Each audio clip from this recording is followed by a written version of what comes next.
Hello and welcome to Find Out Nation, the podcast that explores what happens when, as a nation, you fuck around and find out. I'm your host, Jamie. And I'm your host, Nicole. Hello. It is Hi, friend. a week and a half. Have we recovered? No. Is recovery an option at this point? I feel like I kind of feel the same. Like, is recovery an option at this point? No, I have not recovered in any way, shape, or form. I'm still very much like freaking out. Okay, so yes, we decided to get together to discuss our feelings on politics in general. But as we were just talking about before we joined, I have to we have a girlfriend that we invited to this podcast who was like, no, I'm not ready. Like, I cannot have this conversation yet. Right. Yeah. That's not how I operate. On the other hand, I'm like, I'm devastated. I need to talk to people to be reminded that this world is not all just burning to the ground, because that's how I feel at this point is after the election, after Trump got voted in, like, I feel like the world is on fucking fire, right? Yeah. 100%. All right. I hope I can make you feel better. I don't know that I will. Knowing that there's someone as mad as I am and as disappointed as I am that's enough. That's what I need. That's what I need. Yeah. Okay. So let me ask you, where shall we begin? Yeah. Where shall we begin?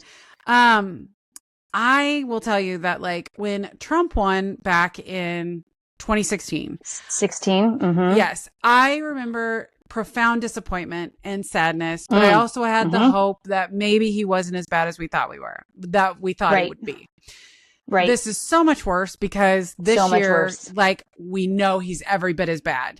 Not to mention the fact, and I know we're going to get into this later, but like, he's already making cabinet picks that I think you and I are both like, oh my fucking God. Fuck? Yeah. Yes. And yet at the same time, hysterically laughing. So this is the other place that I'm at. Yep. Okay. I am by no means a wealthy individual. I have a comfortable middle-class lifestyle. I can afford so this is what I told my husband, like, as bad as it'll get, I can afford bad politics to some degree. Like, if they put out a full-on ban on abortion, I can pay to go to Canada and get an abortion. If there's an assault on, like, you know, I'm straight, I'm white, like, I don't have a lot to be, like, as fearful as I am. I'm fearful for us as a country. The people we love. That's right. In our country. Exactly. Yeah. The people that we love, the people in our community, the people, much more than I'm worried about myself at this point. Right. Yeah. So here's where I'm at. I know enough people that voted for Trump that I'm like,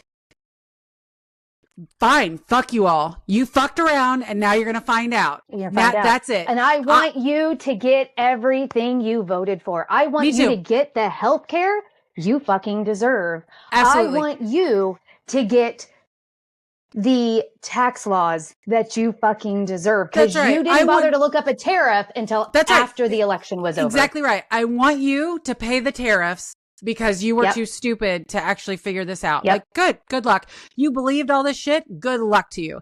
Like, me and most of my friends are going to be okay. And I'm going to make sure the ones that aren't going to be okay will be okay. Whatever I have to do to make sure, like, the people that I know are going to be okay, I will do that. So for me, it's like, my anger is with, like, okay, Mississippi, enjoy your taxes. Okay, Georgia. I hope you all get the education that you want for your children. Thank you for proving your level of education. You just did that. And now go wallow in your poverty. Fine. Fuck you all. Y'all get what you deserve. So, because the reality is that the vast majority of them will not have the resources to leave. That's right. Even they can't leave. I'm not talking the fucking country. I'm talking move to a blue state. That's right. You won't have the ability. You won't have the resources to do so. Well, and And what really is killing me, and I've said this, so I'm trying not to be a conspiracy theorist, right? Like, I know there are a lot of people on the left that are like, oh, there's no way Trump actually won by that much. He obviously cheated, da, da, da, da. And I was like, okay, I refuse to be that person, right? I refuse. Right. But I will say that, like, they're like, oh, at least we only have 4 years of Trump. Well, that's assuming. That's a fucking pipe dream. So that's my thing is at this point, they own everything. They have a referendum. They have a mandate. They own everything. And Vance has already said he's running in 4 years and Junior will be his VP pick. Now, historically, vice presidents don't do well. That's if Trump decides not to try and enact some not change. To pull a Putin. That's right. That's exactly right. And change the law where he is president forever. Or even another 4 years or whatever. Yeah, like, whatever. It would not put it past, I would not put it past him or anybody in the Republican Party. Mitch McConnell stole the Supreme Court. That's like, exactly Mitch right. McConnell fucking stole the Supreme Court. Why do we not think that they wouldn't cheat again? Like, period. Yeah. So at this point, like, you're going to get what you're going to get for the next 4 years.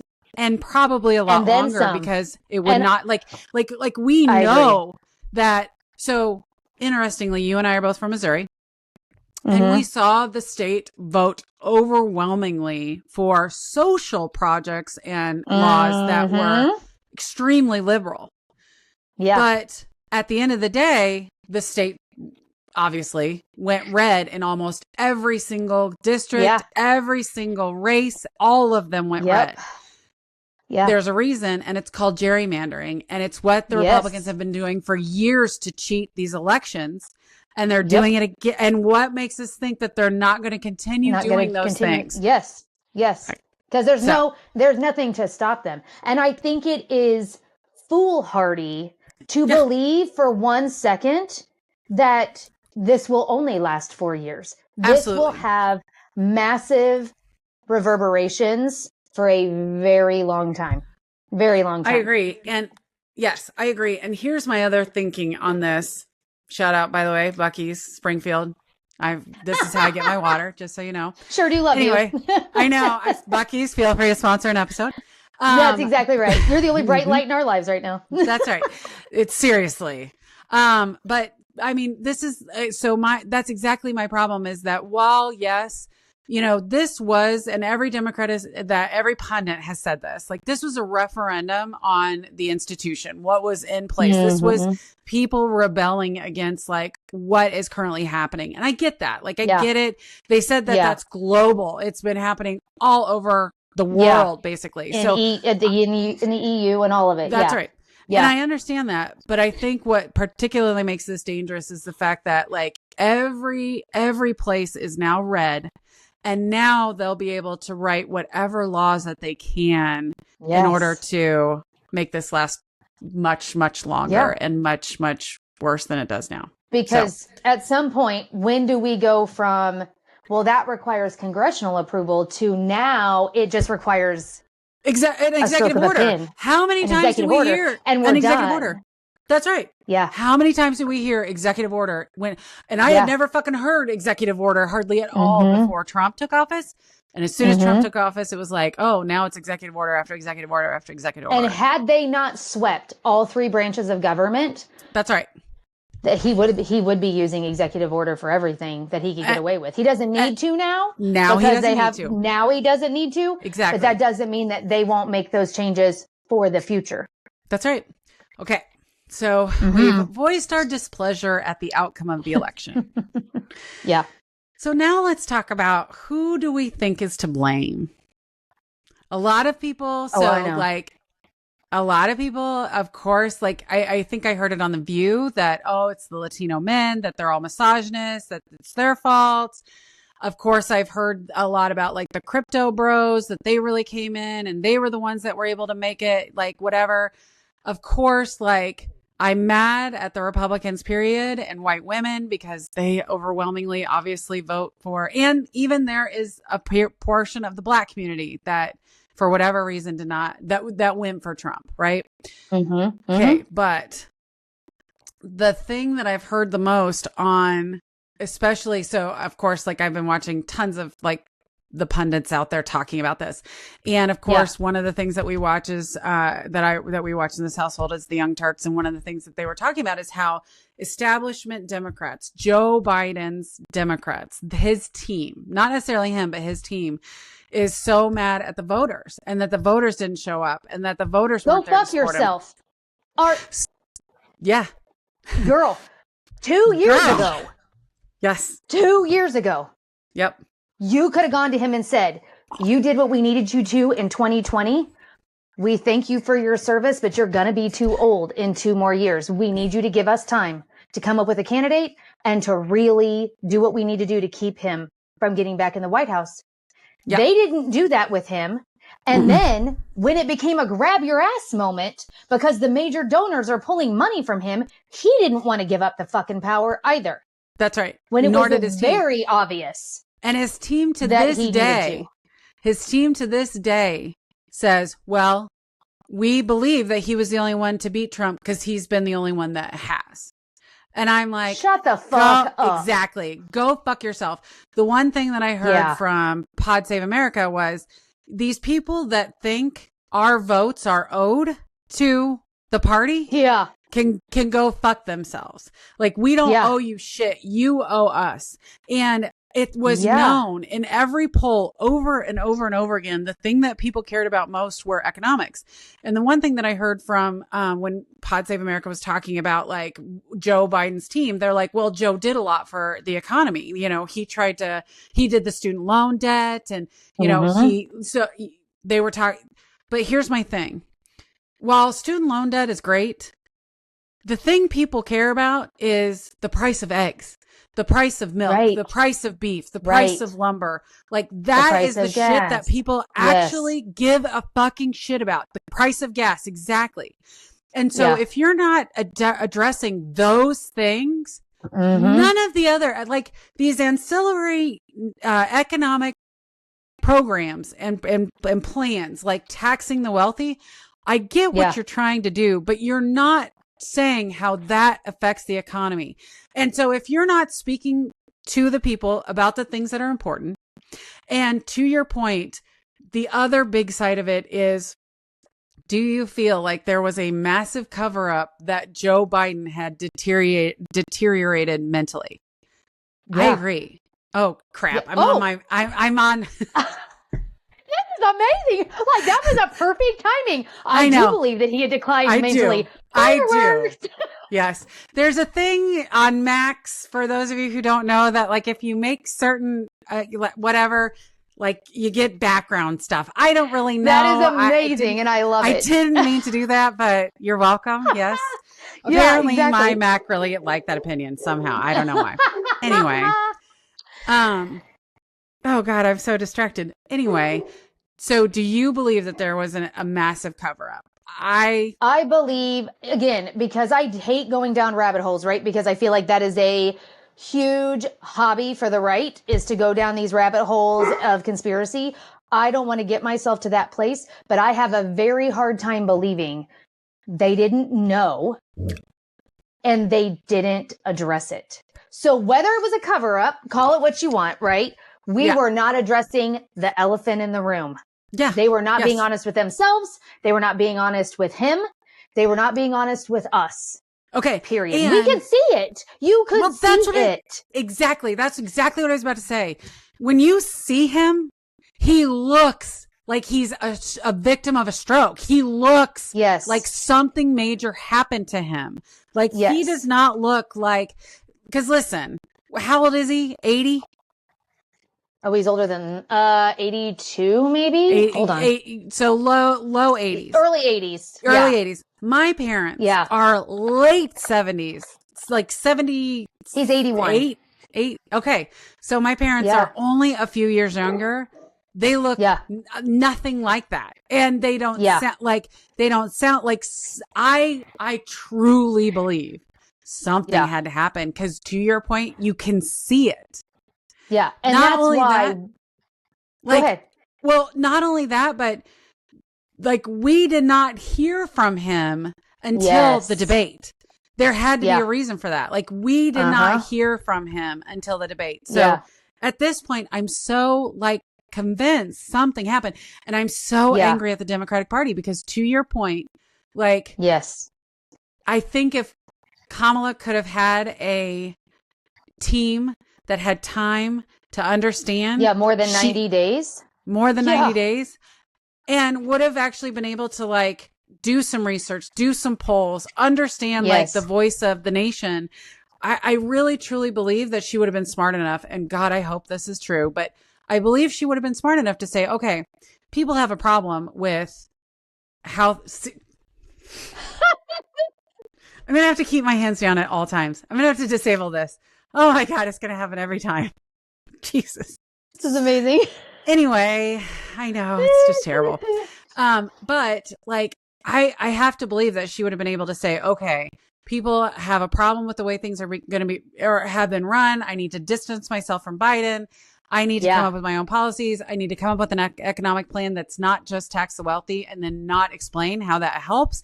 I've got to be able to like speak to the people that I need to speak with, and not just like Pennsylvania, Michigan, but in places like Arizona, New Mexico, and, you know, places that actually would have made a difference. Like, I just feel so strongly that it really was the Democratic Party, the current Democratic Party, that has totally let us all down.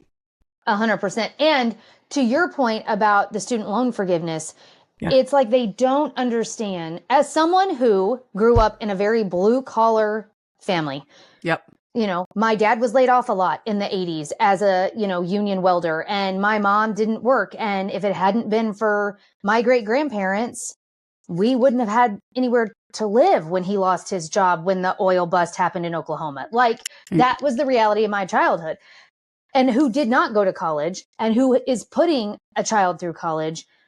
When you're talking to people who are deeply blue collar, who are struggling to put food on the table right now, who are struggling to pay their fucking bills, guess what they don't give a shit about? Paying some other kids student loans, because that's what they see that as. They don't see it like I do as, I want my taxes at the state level to pay for every child in my state to have a hot lunch every day at school for no cost.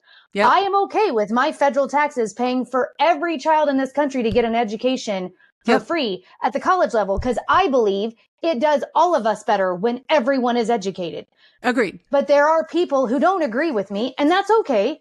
Yep. But how do you reach those people? And you have to, and that's where your point is of like, then you need to explain to them why making wealthy people pay their fair share of the taxes, how that benefits them, where they are in their lives right fucking now. That's exactly right. If you don't bother to explain that to them, then they're going to give you the middle finger every time in every election. And they're going to vote Republican because the Republicans say mean shit that allows them to vote off emotion. That's right. And to your point, like when I hear, if I am a voter who cares about the price of eggs, and I hear someone say tax the wealthy, I don't hear tax the wealthy so that we can subsidize egg farmers and make eggs cheaper in the grocery store. If I am not, you know, able to make that connection, then it's going to make no difference. Because if what I'm hearing is, oh, you're going to tax the wealthy just so you have bigger, you know, treasure chest. And then the Republicans are saying that that money is going for trans prisoners to have sex change operations. And no one's telling me not, because that's the other thing is I get the idea. And, you know, I was a huge West Wing fan back in the day. Like, it was one of my favorite shows ever is West Wing. And they always talked about like voters aren't stupid. Like, don't talk to them like they're stupid. And I get that. But voters also aren't understanding that, you know, what your political agenda actually is. So you can say tax the wealthy, but if they don't understand what that means, what the fuck they does might that think. mean? That's right. Yeah, because it's not that they're stupid. It's that the majority, now some of them are truly ignorant and they're willfully ignorant, especially the deep red MAGA followers. They're willing to be ignorant because the racism is what matters. But there are a large swath, especially I believe, of conservative Republicans who are not willful in that way, but they're just trying to put food on the table. They don't have fucking time to watch a lot of news, to get to deep dive into shit, to figure out what exactly does tax the wealthy mean. So you do need to be able to break that shit down in an easy to digest way for everybody to understand it. If you can't explain it to me like I'm a 5-year-old or a 5th grader, that's right. Then we have a fucking problem. And because you should be able to explain that easily.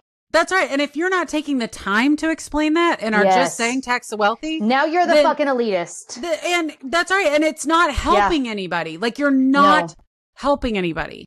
That's what is killing me, is that it's like, okay, listen, if you actually want to help somebody, not only to your point, should you be able to at least give me a, 30-second answer to how am I going to fix the economy, but it should be easy enough to understand and clear enough to understand that it's like, oh, that's what you're going to do. Like, oh, I'm going to enact laws where my CEO pay and the lowest paid person have to be in a certain percentage. Oh, I'm going to fight the real fight with universal healthcare and not this bullshit Obamacare that we decided to put in. And I'm going to do something about these insurance companies that are an absolute fucking plague on our society.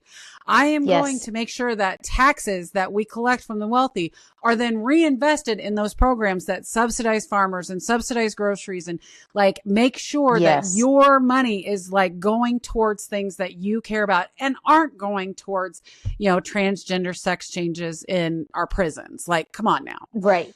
And I get the idea, like Biden and Kamala both were like, well, we didn't feel like we had to dignify that with a response.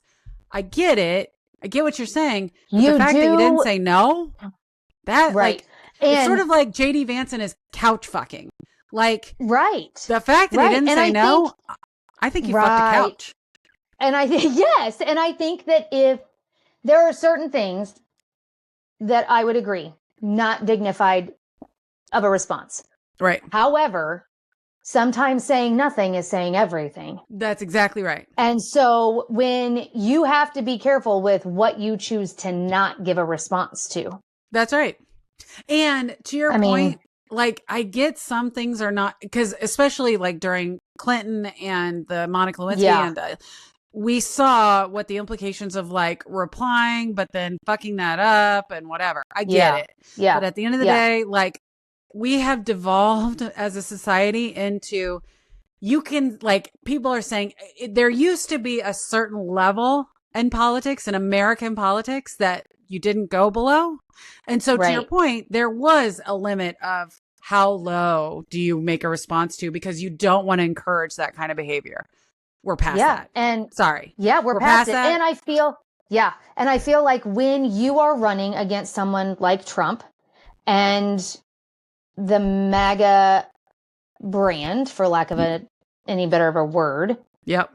You don't have a choice but to respond to the absolute insane bullshit, because the other and I think the Democrats could have played this differently too, that the reality is, for me, from my standpoint, the MAGA group, Trump has his followers believing that they are fighting a moral ideological war, right? Like, we're fighting this war over gender neutral bathrooms. We're fighting a war over, prayer in school classroom, because the reality is, if the Democrats had come and said, no, what you really need to be mad about is the money, and they actually, like, there's a very good likelihood if we were fighting the true class war, we would band together and oust every single fucking one of all of them on both sides. Yes, I agree. And we make AOC our president. Or Bernie Sanders. Like, Bernie Sanders came out. Yes. And just lambasted the Democrats. And I don't blame him. Claire and McCaskill. Claire McCaskill came out and blasted. So did James Carlin. So, exactly. Yeah. And so at the end of the day, like, it's clear that the Democratic Party has to get their shit together. I think it's interesting. I am so here's the other thing I wanted to talk about. And I know that we have like Trump's cabinet picks. That's going to have to wait till next week. Off the fucking rails. But here's the other thing that I wanted to talk to you about. So one of the things that the old school Democrats have been saying is that Kamala was too focused on progressive concerns, and that the Democrats have been too focused on progressive issues going forward. But to me, the progressive issues are the ones that actually affect people. And to your point, Bernie Sanders, AOC, Elizabeth Warren, I mean, these are the people that in my mind are actually saying the things that I believe in. Mm-hmm. And because I don't think we're getting there, like great student loan debt. I get it. I love that student loan debt, whatever. But they're saying like, that's such a progressive issue that's part of what cost us this election. I disagree. I think we aren't going progressive enough. If it was me, I would be going full on like Denmark. I would be so far on the progressive side because I've heard it from several pundits that they're like, oh, you know, the problem is that in order to fight the Republican progressiveness on the Republican far right, you know, alt right, we decided to go alt left super. And I don't believe that. I don't think that that's what we did. Do you? No, I don't think we went completely far left because we could have gone so much further. I agree. And so the one thing and that I think heard... that's, go ahead. No, sorry. go ahead. And I think that kind of goes back to like where the Democrats have to do a better job of explaining to those people on the far right why these progressive policies, why and how they actually help and benefit them. Right. We're not saying you need to use a gender neutral bathroom if you don't want to. No. But the gender neutral bathroom is not your enemy. That's not your fucking problem. No. That's not what is causing you the inability to pay your electric bill every fucking month, folks. That's right. That's not the goddamn problem here. Yeah. It just isn't. Right. A gender neutral bathroom is not why your groceries are double what they were That's 5, exactly 6 years right. ago. Period. Yes. You know, yes. And so to your point, and you know, I saw a meme on Facebook that my husband posted that was like, if raising the minimum wage for cashiers was going to raise prices, why did self-checkouts not lower prices? And that's exactly right. Like that is, I get it. You know, it's supposed to be a joke, but that's exactly right. And so what we have to shed light on, what we have to bring focus to as a party is the fact that the real class war is manufactured by the Republican Party for the advantage of CEOs, and that the price gouging comes from the absolute. Now, I am excited to see what my 401k does for the next 4 years. I got to be honest. Like, again, this is not going to be like, I don't, whatever. But at the end of the day, like if we're ever going to take, you know, ever get back into like being able to take any part of this party and to be able to like win an election, it feels like we're going to have to go back to our more progressive, like AOC, Bernie Sanders, Elizabeth, Claire McCaskill, what these people have been saying for years, in my mind, is how we're going to be able to move forward. Yeah. And the one thing I will say is that I believe the one person who does not deserve to shoulder any blame whatsoever for what has happened is Kamala Harris. I agree. She did what her country needed her to do. She was given a shit fucking sandwich for 90 days. And I'm proud of what she was able to do in those 90 days. The pure joy of watching her run for election or running for president and me being excited again. Yeah. Like I was for her to run. I wasn't this excited for Hillary. I was like, okay. Yeah. But I was excited about her, and I was excited about what she was potentially going to be able to do when she got in there. And I firmly believe we were going to lose no matter what. I wasn't voicing that even with her. Yeah, girl. I knew we were going to lose with him, and I just couldn't get myself, as excited as I was for her, I couldn't get myself to the point of actually believing we were going to keep him from coming back in office. Now, that doesn't mean that Wednesday morning when I woke up, I was not absolutely sobbing as I took my fucking yard sign out of my front yard at 4:30 a.m. because I was. And I had to get my shit together before I could go into work. I sobbed in the shower. I sobbed I couldn't get my shit together. I looked a wreck. But she does not deserve any of the blame. So because she did what her country asked of her and what her party, shouldn't say country because there are some that did, but her party asked her to do it. And she leaned all the fucking way in. So I agree. To your point, exactly. When I saw the debate and Joe did as poorly as he did, I was like, oh, fuck. So I'm generally pretty optimistic. And I was like, oh my God, we're going to lose. Like there's no, like up until that point, I was like, there's no way we're going to lose. Like Trump is so fucking crazy. There's no way we're going to lose. Yeah. So I saw the debate. I'm like, oh shit, we're going to lose. And to your point, I happen to be really, really excited when Hillary ran. I loved Hillary. She didn't get nearly as much credit as she was owed, especially for being like the first person to champion really universal healthcare. And she got absolutely fucking lambasted for it. And this was in the fucking 90s. But anyway, I digress. But I was so low. And then when I saw Kamala, like, a couple of her speeches, obviously the convention, the debate. Yes, the debate. Her hand him his absolute ass in that debate.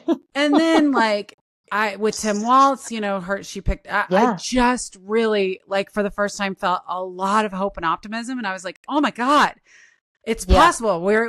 There's no way she can lose. Like, look at all this energy. Look at all the people behind her. There's no way she's going to lose. So I will tell you that Wednesday was very traumatic for me because the one thing that I've been able to like kind of get through it is the fact that Democrats have been winning the popular vote for like election after election after election. So even when Donald Trump won, I could console myself with the fact that at least more than half the Americans that voted do actually believe in the right side. It's just, you know, Republican gerrymandering got us, or the electoral college got us in the end.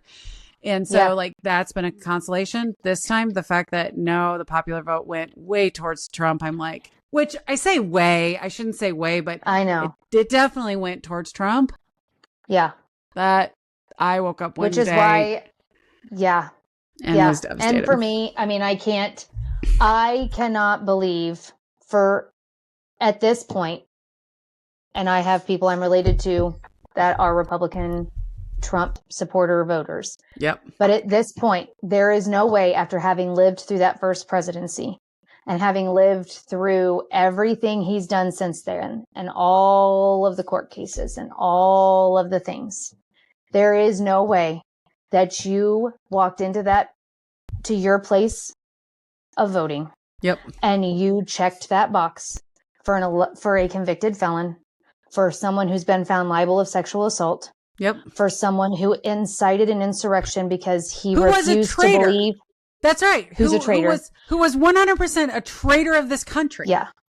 Yeah. There's no way that you did all of that and you're going to convince me it was because of his economic policy. No, it's because you're a racist. It's because you're a misogynist. It's because you're a fucking bigot. And I'm straight serving cunt from now until a Democrat sits back in the White House with a capital C. I'm over it. Like, wear the merch all you want to. I have such deep-seated secondhand embarrassment for you that you are walking around like the fucking clown you are with zero sense of irony about what you're saying about yourself. I know. Because they think they're all goddamn patriots. They think they're all patriots who just voted because they perverted what that word means. That's right. And they voted for a treasonous son of a bitch. Because you wouldn't vote for Hillary because you were pretty sure she was a criminal over Whitewater. You were just convinced of it. I know. And this is the problem, right? Is that we have become, or we think we've become, a party of just identity. Everything is I identify as a Democrat, so I'm going to vote Democrat, and that's it. And to your point, like, that's not it. That's not us. I voted Republican in 2000, my first presidential election. I voted Republican because I didn't really have the warm fuzzies about Gore. Like, I just didn't, you know what I mean? Mm-hmm. And I did not vote for Bush in 2004 because he's a fucking disaster. And I've not voted Republican since then. But I can tell you with 1,000% certainty, if at any point a Democrat candidate came out and said, everybody from Mexico is a rapist and a murderer, or Puerto Rico is a floating pile of garbage, island of garbage in the middle of the ocean, I would never vote for a Democrat again. Yeah. Well, like, it's, to me, I have made it a moral decision that I don't vote with the Klan. Okay. So when the Klan came out and endorsed him in 2016, if I was a Republican, that had been enough. So to your point, I feel like politics has boiled down into Republicans are all about what have you done for me? And Democrats are all, what can we do it's a good together? Way to put it.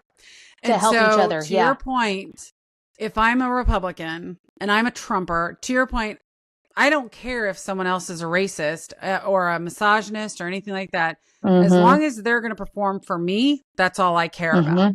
And so do I, because I am at the point where I'm like, I don't feel that everyone that voted for Trump is just a racist misogynist, but I do feel like they don't care if he's a racist misogynist, horrible it didn't person. Matter.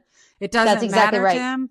For us, and I feel like it 100% it should matter, but to them it didn't matter, and that is something it wasn't enough. I can't get my I can't wrap my mind.